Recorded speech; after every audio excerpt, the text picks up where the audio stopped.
বিড়াল হাঁচি বা বিড়াল কাঁদুনি গাছ নিয়ে।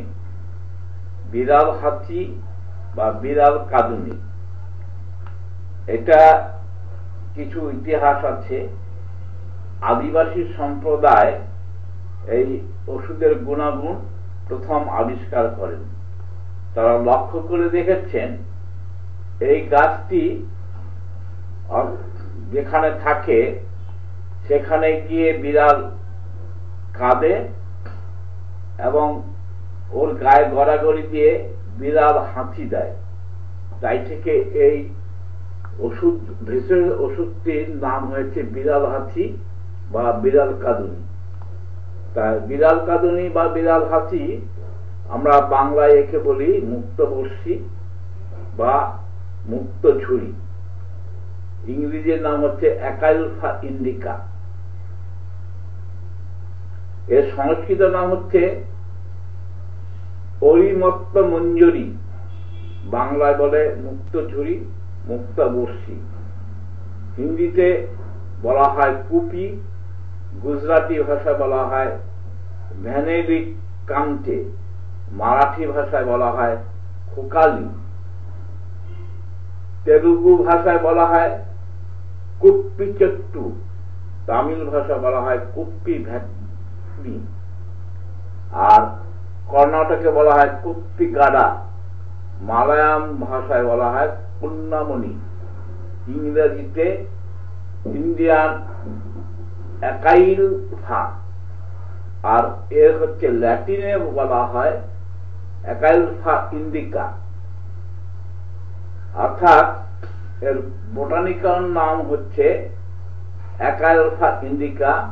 আমরা জানি যে আমাদের ওষুধের যে নামকরণ করা হয় তা ল্যাটিন ভাষা থেকে সংগৃহীত, অর্থাৎ তার প্রতিশব্দ, ল্যাটিনের প্রতিশব্দই হচ্ছে আমাদের ইংরেজি। আমাদের যে ওষুধ বা মেডিকেল টার্মস যেগুলো ব্যবহার করা হয় সেগুলো হচ্ছে ল্যাটিন থেকে, ল্যাটিনের প্রতিশব্দ। তাই মুক্তবর্ষী বা মুক্তঝুরি এর আমাদের হোমিওপ্যাথি মেডিসিন হচ্ছে অ্যাকাইলফা ইন্ডিকা। অ্যাকাইলফা ইন্ডিকা হচ্ছে বলকারক, বিরেচক ও শ্লেষ্মা বা শ্লেষ্মা নাশক। এটা কাশি, হাঁচি, জ্বর, শিশু রোগে ব্যবহৃত হয়। এর রস পানে কফ নিঃসরণ হয় ও বমন হয়। এই মুক্তাবসী বেতে যদি আমরা রেকটামে প্রবেশ করাই তাহলে অনেকটা জোলাপের মতো কাজ করে, তৎক্ষণাৎ পায়খানা হয়ে যায়। আমরা ড্রাগ প্রুভিং এ যেটা পেয়েছি, হোমিওপ্যাথিক ড্রাগ প্রুভিং, প্রথম এটা ড্রাগ প্রুভিং করেন ডক্টর মহেন্দ্রলাল সরকার। এই ডক্টর মহেন্দ্রলাল সরকার ড্রাগ প্রুভিং করেন। তিনি যে সমস্ত লক্ষণগুলো লিপিবদ্ধ করেছিলেন সেটা হচ্ছে যক্ষা কাশি এবং রক্তপিত্তে প্রাতকালে উজ্জ্বল লাল বর্ণের এবং বৈকালে সন্ধ্যাবেলা কালো কালো চাপ চাপ রক্ত ওঠে। এর আমরা যেটা বলেছিলাম যে আনকমন পিকুলার সিমটমস, এই আনকমন পিকুলার সিমটমস এর মধ্যে একটা পড়ে, সেটা হচ্ছে তার যে কাশির সময় যে রক্ত ওঠে সেটা সকালে হবে ব্রাইট রেড আর বিকেলে হচ্ছে clotted blood, blackish colour, dark blood and clotted blood. এর অন্যান্য লক্ষণ হচ্ছে বুকে একটা ব্যথা হয়, ফুসফুস থেকে রক্তস্রাব হয়, যে ব্লাড ডিসচার্জ হয় সেটা হচ্ছে ফুসফুস থেকে। প্রাতকালে রোগের বৃদ্ধি, তখন রোগী দুর্বলতার ক্লান্তি বোধ করে, তখন রোগী দুর্বল এবং ক্লান্তি বোধ করে। কাশি বৃদ্ধি রাত্রিকালে, রাত্রিকালে তার কাশি বৃদ্ধি হয়। পেট ফাঁপা থাকে। আর যদি আমরা পেটে টোকা দিই তাহলে একটা ড্যাব ড্যাব শব্দ হয়। সেই ক্ষেত্রে আমরা একাজোফা ইন্ডিকার কথা চিন্তা করব। এর রোগ হচ্ছে প্রাতকালে বৃদ্ধি, অর্থাৎ সকালবেলা বৃদ্ধি, রক্ত ওঠে প্রাতকালে, কিন্তু কাশি বাড়ে রাত্রিতে। আরেকটি পিকুলার সিম্পটমস, সেটা হচ্ছে সকালবেলা তার কাশি বাড়ে, এই সকালবেলা রক্ত ওঠে আর কাশিটা বাড়ে রাত্রিতে। তার সকালবেলা রক্ত ওঠে কিন্তু কাশিটা বাড়ে রাত্রিতে।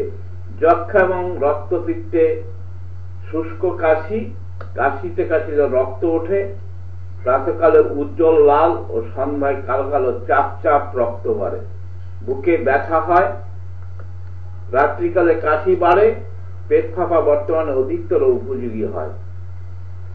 যক্ষা এবং রক্তপিত্ত ব্যতীত শরীরে অন্য কোন স্থান থেকে প্রাতকালে বৃদ্ধি হয়, ভারযুক্ত রক্তস্রাব হয়।